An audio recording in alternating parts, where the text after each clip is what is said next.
여러분 혹시 베드로 잘 아시죠? 베드로. 여러분 베드로는 어떠한 성격의 사람입니까? 베드로 성격이 어때요? 굉장히 느긋느긋하고 여유롭습니까? 급하고 이렇게 충동적입니까? 굉장히 급하고 충동적이죠. 예, 얼마나 급하고 충동적이냐면요. 베드로는 굉장히 이제 이게 행동지향주의예요. 그래서 뭐 겁도 이런 것도 없고 그냥 예수님이 물 위로 걸어오시면 또 의심도 많아요. 의심도 많아가지고 그럼 나로 하여금 걷게 하라. 그래서 와라. 그래서 막 물 위에 걷다가 또 의심이 없다고 의심이 많네. 네, 그리고 또 물에 빠지고 막 또 구해내고 그리고 예수님 잡으러 오니까 또 말고라는 사람이 오니까 또 칼을 꺼내가지고 그 말고의 귀를 자르기도 하고 굉장히 이렇게 행동지향적이에요. 그런데 베드로의 위기 대처 능력은 어떠한지 아십니까? 급박한 상황, 자신에게 손해가 딱 어려운 일이 딱 당할 것 같은 상황, 베드로는 어떻게 하죠? 그 어려움을 당할 것 같은 걸 묵묵히 참고 견디어 이겨냅니까? 아니면 그 자리를 피해 도망갑니까? 도망가요. 그 중에 한 번이 어땠습니까? 예수님이 잡혀갔을 때, 예수님과 함께 있을 때는 그렇게 담대하던 당당했던 그 베드로가 예수님이 유유히 잡혀가시는 모습을 보고 자신도 잡혀갈지 몰라 그냥 예수님을 버리고 쌍욕을 하면서 도망갑니다. 예. 그리고 오늘 본문에 보면 베드로가 이 위기 때 어떻게 그 위기를 대처하는지 우리는 알 수 있어요.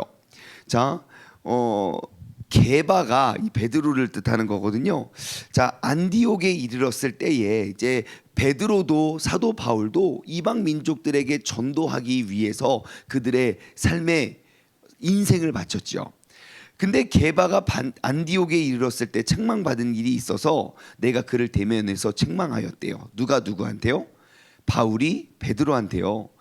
야고보에서 온 어떤 이들이 이르기를 게바가 이방인과 함께 먹다가 자, 내용의 뜻은 무엇이냐면요. 지금 베드로가 이방인들과 같이 앉아서 식사를 하는 거예요. 근데 원래 정통 유대인들은 이방인들과 겸상하지 않습니다. 같이 앉지도 않고요. 지금도 유대인 전통의 집에 가면요. 가정에 싱크대가 두 개가 있대요. 그러니까 하나는 유대인들이 사용하는 싱크대고요. 하나는 이방인들이 사용하는 싱크대고요. 우리는 너희들과 이런 걸 같이 이렇게 하지 않는다 해서 그냥 완전히 분리되어 있대요. 근데 베드로도 그리고 사도 바울도 똑같이 이방인들에게 복음을 전하고 그들에게 무엇을 가르쳤냐? 정말 우리의 구원의 기준은 뭐 어떠한 인간적인 율법의 행위에서가 있는 것이 아니라 정말 예수 그리스도를 믿는 믿음 안에서 우리는 구원을 얻을 수 있습니다. 라는 그 진리를 계속해서 가르쳤던 사람이에요. 그래서 그것을 가르치고 있어서 베드로도 이방인들과 앉아서 이렇게 식사를 하고 있는데 세상에 거기서 누가 왔냐면 나를 알아보지 못하는 사람들이 있는 게 아니라 나를 알아보는 그 예루살렘의 교회에 있는 유대인들이 거기서 딱 온 거예요. 그러니까 그 유대인들이 와서 야 베드로 너 지금 누구랑 뭐 하고 있어? 나 베드로 아니야. 그러면서 나갔어요. 좀 비겁하지 않습니까? 그래도 소문 다 났는데. 그러니까 그 이야기를 듣고 사도 바울이 야 뭐야?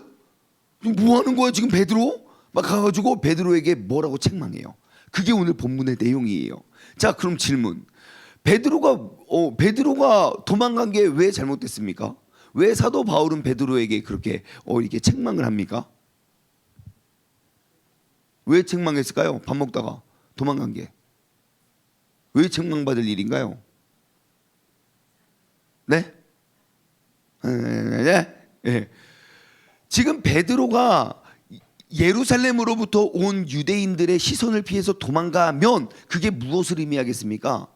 여태까지 베드로가 외쳤던 우리의 구원의 기준은 오직 예수 그리스도를 믿는 믿음으로 인해서 우리가 구원받는다. 즉 그것을 요약하면 이신칭의라는 그러한 용어죠. 우리가 믿음으로 말미암아 구원을 받는다는 이신칭의의 규례가 그런 법칙이 무너져 버려요. 너무너무 부끄럽고 창피한 구원인 거예요. 그러니까 그걸 책망하는 거라고요. 야, 네가 말하는 것과 너의 행동이 왜 일치하지 않아? 너 구원받는 거 믿음으로 말미암아 구원받는 거라며. 그러면 이방인들과 함께 있으면 어떻고, 유대인들과 함께 있으면 어때? 우리가 예수 그리스도 앞에서, 그 의로우심 앞에서 우리가 바로 서는 것이 우리의 목적인데 라고 이야기하는 거예요. 여러분, 가만히 보면 우리도 베드로와 같을 때가 굉장히 많습니다. 사람들 없을 때는 이렇게 행동하고, 그리고 사람들 있을 땐 또 이렇게 말하고, 우리의 말과 행동이 굉장히 다를 때가 많습니다. 예, 여러분, 그래서 그 다른 모습을 사도 바울은 책망해 주는 거예요. 자, 그러면 왜 바울은 이방인들과 같이 앉아서 밥 먹는 게 부끄럽지 아니하며, 바울이 나중에도 이야기하지요. 내가 헬라인을 전도하기 위해서는 헬라인처럼, 내가 이방인을 전도하기 위해서는 이방인처럼, 내가 정말 더한 것도 할 수 있다. 왜요? 영혼 구원을 위해서 나는 그런 거 다 할 수 있다. 하지만 베드로는 왜 그렇게 하지 못했을까요? 왜 이방인들끼리 있을 때는 그냥 아무렇지도 않았는데, 예루살렘에 있는 유대인들이 왔을 때는 화들짝 놀라서 나 아니야 그러면서 도망갔을까요? 무엇이 그를 도망가게 만들었죠? 바울과 베드로의 차이는 무엇일까요? 베드로가 가지고 있는 직책이에요. 베드로는 어떠한 사람입니까? 예수 그리스도의 수제자이고요, 초대 교회의 교황이라고요. 초대에 모두가 알고 있는, 모두가 인정하는 그런 지도자예요. 아마 그 자리와 그 명성과 그의 이름이 더욱더 그를 예수님과 가까워질 수 없게 만들지 않았나 싶어요. 오늘 이 시간 우리가 두 가지를 점검했으면 좋겠습니다. 첫 번째는 내가 하나님 앞에서가 아니라 사람 앞에서 나를 다르게 만드는 원인은 무엇인가 한번 돌아보았으면 좋겠고요. 두 번째는요, 여러분, 내 주변에 나에게 사도 바울과 같이 나의 잘못을 책망해 줄 수 있는 사람이 있습니까? 내가 잘못하고 있는 거 뻔히 아는데 그냥 알면서도 눈 감아주는 건 누구나도 합니다. 하지만 나의 잘못을 알면서 그 잘못을 지적하고 책망해 줄 수 있는 사람이 우리는 주변에 있어야 돼요. 여러분, 저는 베드로 사도가 여기서 진짜 잘한 건 사도 바울인 것 같지만, 사실 사도 바울보다 더 대단한 건 베드로인 것 같아요. 생각해 보세요. 누가 베드로에게 책망하겠습니까? 어느 누가? 감히.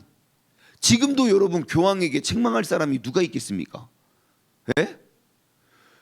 그리고 또 교황인들 그 이야기를 들으면, 내가 정말 잘못했구나. 야, 우리 천주교가 지금 잘못되어 가고 있다. 지금 돌아가자. 여호와께로 돌아가자.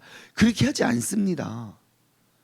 왜냐하면 나를 바라보는 너무너무 많은 시선이 있고, 내가 여태까지 해나왔던 말도 있고, 그런 직책과 직위야, 그런 모든 것들이 자신을 정말 이렇게 회개하고 엎드리지 못하게 만들거든요. 근데 베드로는요, 그 많은 사람들 앞에 여기 나와 있어요. 14절. 그러므로 나는 그들이 복음의 진리를 따라 바르게 행하지 아니함을 보고, 자, 복음의 진리를 따라 바르게 행하지 아니함을 보고 모든 자들 앞에서 게바에게 이릅니다. 그것도 모든 사람들 앞에서 또 완전 민망하게 또 창피를 주고 있어요.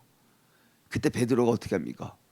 이거 예수 그리스도를 잡아 죽이려고 이거 이런 이놈의 바울 막 그러면서 막 싸우지 않아요. 그 안에서, 그 책망 속에서 나의 죄를 바라보며 그는 엎드렸다는 겁니다. 여러분, 우리도 이렇게 했으면 좋겠어요. 한번 돌아보았으면 좋겠어요. 나를 책망해 줄 자 있는가? 그리고 나는 그 책망을 듣고 움직이고, 나는 그 책망을 듣고 변화될 사람인가? 여러분, 책망은요, 뒤에서 하는 것이 아닙니다. 앞에서 하는 거예요. 그리고 혹시 나에게 책망의 소리가 들리거든, 그것은 내가 화나고 열받고 그 사람을 두 번 다시 그 사람을 보나봐라, 그렇게 이야기하는 것이 아니에요. 내가 그 말 속에는 분명 나를 회개케 하는 그러한 무엇인가가 있을 거예요. 우리가 정말 그 책망해 주는 사람을 주변에 두고 나에게 들리는 그 책망 앞에 우리가 엎드릴 수 있는 정말 바울과 베드로와 같은 사람이 되기를 주님의 이름으로 간절히 소망합니다. 자, 그러면 왜 바울은 베드로만 책망했을까요? 생각해 보신 적 있을까요? 왜 바울은 많고 많은 사람들 중에 공개적으로 베드로만 공격했을까요? 왜 그랬을까요?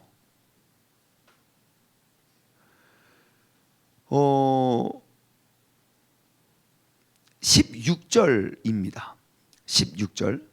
사람이 의롭게 되는 것은 율법의 행위로서 말미암이 아니고 오직 예수 그리스도를 믿음으로 말미암으로 안 줄 우리도 그리스도를 믿나니 이는 우리가 율법의 행위로서가 아니라 그리스도를 믿는 믿음으로써 의롭다함을 얻을 것이 함이다. 율법 행위로서는 의롭다함을 얻을 육체가 없느니라. 죄송해요. 14절로 다시 돌아갈게요. 그러므로 나는 그들의 복음의 진리를 따라 바르게 행하지 아니함을 보고 모든 자들 앞에서 게바에게 이르되 내가 유대인으로서 이방인을 따르고 유대인답게 살지 아니하면서 어찌하여 억지로 이방인을 유대인답게 살게 하려냐 하느냐 하였노라. 자, 그러면 왜 베드로는 바울은 유독 베드로에게 만 그런 책망을 했을까요? 모든 사람들 앞에. 여러분, 잘못하고 유대인들을 부끄럽게 여기는 사람이, 아니 이방인을 부끄럽게 여기는 사람이 베드로밖에 없었겠습니까? 아니요, 더 있었겠지요. 왜 다른 사람들은 가만히 있고 왜 베드로에게만 뭐라고 했을까요? 여러분, 베드로에게는 영향력을 가지고 있는 사람이기 때문이에요. 베드로의 한마디면 많은 사람들이 움직일 수 있거든요. 즉 길을 제시하고 방향을 제시하는 사람이기 때문이에요. 여러분, 방향을 제시할 사람이 방향을 잃어버리잖아요. 그러면 그 뒤를 따라가는 모든 사람들이 길을 잃어버리기 때문이에요. 그렇기 때문에 바울은 그것을 보고만 있을 수는 없었습니다. 왜냐하면 그가 걷는 그 길을 정말 많은 사람들이 그것을 보고 배우기 때문이죠. 그래서 우리도 우리 주변에 방향을 제시하고 길을 제시할 수 있는 사람들, 그것이 우리의 가정이 되었든 우리의 모임이 되었든 셀이 되었든 어떠한 무엇이 되었든 우리가 길을 잃어버린 사람에게 길을 제시하고 우리가 방향을 잃어버리고 목적을 잃어버린 사람에게 꿈과 목적을 가져다 주는 그것이 바로 우리의 신앙생활이 되어야 할 줄 믿습니다. 또 한 가지, 여러분 우리의 주변에 정말 이렇게 방향을 잃어버린 사람이 혹시 있습니까? 우리가 그들에게 잃어버린 방향을 제시하고 우리가 서로 책망하고 서로 돌아보며 우리가 함께 나아갈 수 있는 것이 믿음 생활임을 기억하시기 바랍니다. 그런데 참 이게 쉽지가 않아요. 왜요? 내가 이 말하면 괜히 저 사람 또 내가 괜한 말을 해가지고 그냥 두어 안 됩니다. 여러분, 그냥 두면은 그냥 그의 죄를 보고도 그냥 우리가 눈을 감아주면요, 그 한 사람에 의해서 더욱더 많은 죄의 열매가 맺혀지기 때문이죠. 그래서 우리는 때로는 오늘 이 말씀을 통해서 우리가 얻을 수 있는 교훈은요, 우리의 신앙생활이 무엇이냐, 믿음 생활은요, 나 혼자서 잘 먹고 잘 살고 야 베드로 야 놀지마 걔 타락했어, 걔 이미 내가 지난번에 야 됐다 하고 할 수도 있지 않습니까? 우리가 그러한 식의 신앙생활하고 있지 않나요? 하지만 바울은요 베드로를 진짜 사랑했어요. 진짜 사랑은 무엇입니까? 그의 잘못을 보고 그냥 그 잘못을 그냥 눈 감아주고 너는 너대로 나는 나대로 살아가는 것이 아니에요. 그의 잘못을 보고 그의 잘못을 책망하고 그리고 그를 바로 고쳐서 우리가 함께 예수 그리스도를 향해 나아가는 것이라는 것입니다. 그래서 오늘 이 본문을 통해서요, 먼저는 여러 가지 돌아볼 것이 있네요. 먼저 나를 책망해주는 친구는 그 주변인은 없는가? 또한 반대로 나는 누군가의 잘못을 그렇게 책망하고 또 같이 고쳐가고 또 같이 올바른 방향으로 나아갈 수 있는 사람은 아닌가? 우리가 한번 점검하고 돌아볼 수 있는 믿음의 사람 되기를 소망합니다. 자, 이들이 그렇게 책망하고 또 이렇게 점검하고 하는 이유가 무엇입니까? 지금 이방 민족들, 갈라디아서는요, 그 모든 바울의 서신서 중에 가장 먼저 쓰여진 서신서거든요. 사도 바울이 사도 바울에 의해서 첫 번째로 쓰여졌던 그 서신서. 자, 이들에게 있어서 가장 큰 핵심은 무엇입니까? 가장 큰 이슈는요, 그 구원의 기준이 뭐냐는 거예요. 우리가 율법 아래에서 모든 율법을 다 지키면 우리가 구원받는다. 그 지금까지 가지고 왔던 구원의 기준이었는데요. 지금은 그 구원의 기준이 바뀌었어요. 이제는 오직 예수 그리스도를 믿는 믿음 안에서, 우리가 율법의 행위로서는 우리 모두가 죄인이고 어떠한 행위로도 우리는 구원에 이르게 할 수 없지만 오직 예수 그리스도를 믿는 믿음 안에서 우리는 구원을 얻을 수 있습니다. 그것을 강조하는 그 믿음이, 그 믿음을 제시하고 방향을 가리키고 있는 것이거든요. 그래서 계속 이 말씀은 이야기합니다. 그 중에 핵심이 16절이에요. 사람이 의롭게 되는 것은, 자, 사람이 의롭게 되는 것은 율법의 행위로 말미암이 아닙니다. 오직 예수 그리스도를 믿는 믿음으로 말미암은 것입니다. 우리도 그리스도를 믿나니 이는 우리가 율법의 행위로서가 아니라 그리스도를 믿는 믿음으로써 의롭다함을 얻으려 하는 것입니다 라고 베드로를 책망하고, 우리가 부끄럽게 이방인들과 함께하는 것을 부끄럽게 여기는 것을 책망하고 무엇이 옳은지를 길을 제시한다는 거예요. 여러분, 우리가 주변 사람들과 이렇게 책망하고 왜 싸우는지 아십니까? 책망만 하지 그들을 진리 가운데로 이끌지 못하기 때문입니다. 진짜로 책망하고 진리 가운데 그 진리를 제시하면요, 아무 말도 할 말이 없습니다. 변명할 여지가 없습니다. 우리의 역할은 무엇입니까? 책망하는 데서 그치고 뒤에서 혹은 앞에서 그들을 뭐라고 하는 데서만 그치는 것이 아니라 그들을 진리 가운데로 이끌어낼 수 있는 믿음의 사람 되기를 소망합니다. 자, 그래서 20절, 제일 중요한, 우리 모두가 꼭 암송하고 있어야 할 말씀 한 목소리로 함께 읽어볼까요? 시작. 내가 그리스도와 함께 십자가에 못 박혔나니 그런즉 이제는 내가 사는 것이 아니요 오직 내 안에 그리스도께서 사시는 것이다. 이제 내가 육체 가운데 사는 것은 나를 사랑하사 나를 위하여 자기 자신을 버리신 하나님의 아들을 믿는 믿음 안에서 사는 것이다. 아멘, 아멘, 아멘. 우리가 어떻게 살아야 됩니까? 첫 번째, 그리스도와 함께 살아야 된다는 거예요. 내가 그리스도와 함께 십자가에 못 박힌 거예요. 내가 그리스도와 함께 내가 다시 살아난 거예요. 여러분, 우리는 항상 그리스도와 함께 살아갈 수 있는 그런 복된 하루가 되기를 주님의 이름으로 간절히 소망합니다. 또 어떻게 살아야 됩니까? 그리스도와 함께 십자가에 못 박혔나니 그런즉 이제 내가 사는 것이 아니라 오직 내 안에 그리스도께서 사신 것이다. 내가 그리스도와 함께 있는 것의 증거는요, 내가 죽어야 된다는 거예요. 왜냐? 내가 살아있으면 예수님은, 내 안에 계신 주님은 죽을 수밖에 없어요. 하지만 내가 죽음의 증거가 무엇입니까? 내 안에 계신 그리스도가 사시는 거예요. 여러분, 우리 그리스도인들은요, 내가 죽고 그리스도를 살리는 사람이에요. 그래야만 우리는 구원에 이르를 수 있게 되는 거예요. 그래서 우리는 끊임없이 나를 죽이는 방법을 우리는 택하면서 나아가야 돼요. 그래서 우리는 매일매일 나의 죄를 발견하고 우리는 그 예수 그리스도의 십자가 앞에 엎드리는 것이에요. 여러분, 그것이 우리 교회에서 매일매일 외치는 것입니다. 하나님의 말씀을 읽고요, 그 말씀 속에서 나의 죄를 발견하고요, 그리고 그 죄를 고백함으로 우리가 살아가자고요. 그것이 의로워질 수 있는 유일한 열쇠. 내가 그리스도와 함께 십자가에 못 박혔나니 그런즉 이제 내가 사는 것이 아니라 오직 내 안에 그리스도께서 사시는 것이다. 그리고 마지막으로 우리가 어떻게 살아야 됩니까? 하나님의 아들을 믿는 믿음 안에서 살아야 되는 줄 믿습니다. 우리가 그리스도와 함께 거하고, 그리고 내가 죽어, 그리고 내 안에 계신 예수 그리스도를 믿는 믿음 안에서 행하여, 여러분, 우리가 정말 주님을 아는 자, 알지 못하는 자, 주님을 알지만 잘못 알고 잘못 믿는 자, 그런 모든 사람들에게 정말 우리가 길과 진리를 우리가 전파하고 그들로 말미암아 구원에 이르게 할 수 있는 그런 귀한 도구가 되기를 주님의 이름으로 간절히 소망합니다. 오늘 하루를 살아가실 때 여러분 꼭 한번 우리가 돌아봐야 할 것, 여러분은 책망을 해주는 친구가 주변에 있습니까? 나에게 칭찬만 해주는 친구가 있다면 여러분, 나의 성장은 이미 멈춘 겁니다. 나에게 책망해 줄 수 있는 그 친구의 이야기를 우리가 듣고 내가 죽어갔으면 좋겠어요. 또한 여러분, 나 역시 내가 사랑하는 사람들이 잘못된 길을 갖고 잘못되어져 가고 있을 때 그냥 그것을 바라만 보는 것이 아니라 그들에게 다가가 그들을 진리 가운데로 이끌고 그들의 죄를 깨닫게 하고 그들을 진리 가운데 이끌어 줄 수 있는 그런 사람.